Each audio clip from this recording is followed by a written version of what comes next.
School number 4, Jambi City. Today, I want to tell a story about Little Red Riding Hood.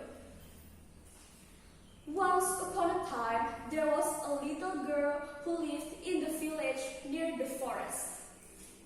Whenever she went out, she always wore a red cloak, so everyone in the village called her Little Red Riding Hood.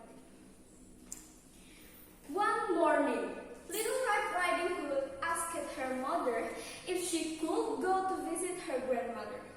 So they packed a nice basket. When the baskets are ready, Little Red Riding Hood wear her cloak and kiss her mother goodbye. Remember, go straight to Grandma's house. Don't double along the forest. And please don't talk to strangers. The woods are dangerous. Don't worry, Mommy. I'll be careful.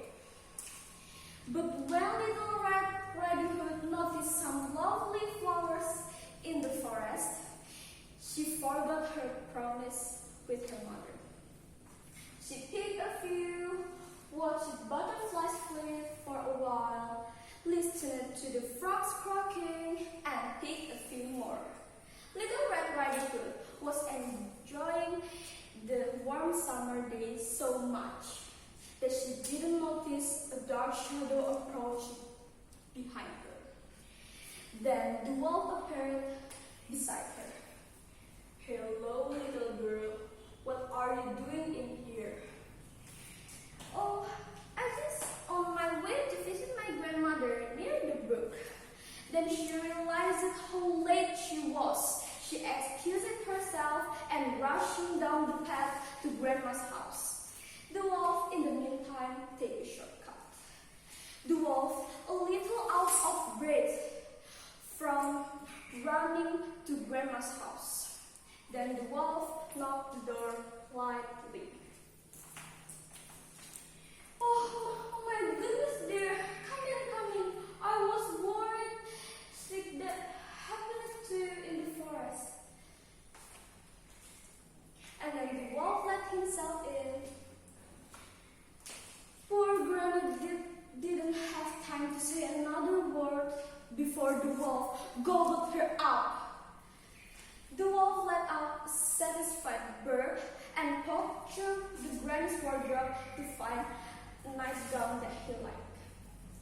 Then the wolf added a frailly sleeping cat and dumped some granny's perfume into his pointy ears. A few minutes later, Little Red Riding Hood knocked the door. Tuk, tuk, tuk. "Who is it?" "It's me, Little Red Riding Hood."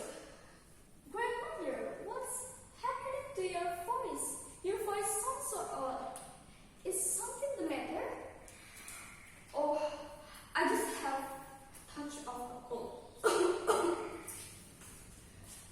"But Grandmother, what the big ears you have?" "Oh, the better to hear you with, my dear." "But Grandmother, what the big eyes you have?" "The better to see you with, my dear."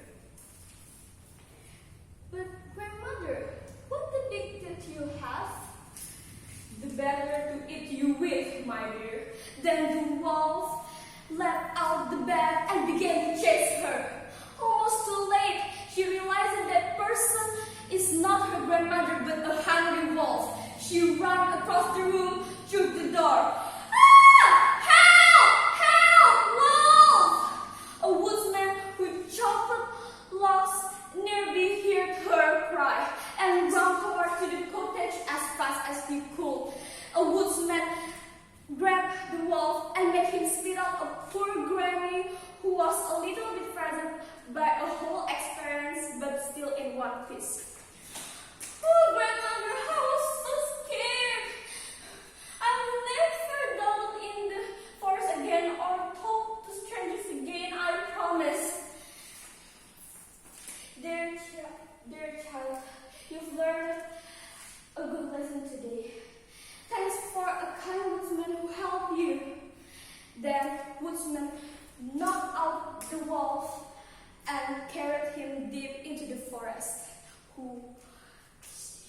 wouldn't bother people any longer. Little Red Riding Hood and her grandmother had a great lunch and long chat. So guys, the moral value in this story is keep on your promise. So I think it's the end of the video. Thanks for watching.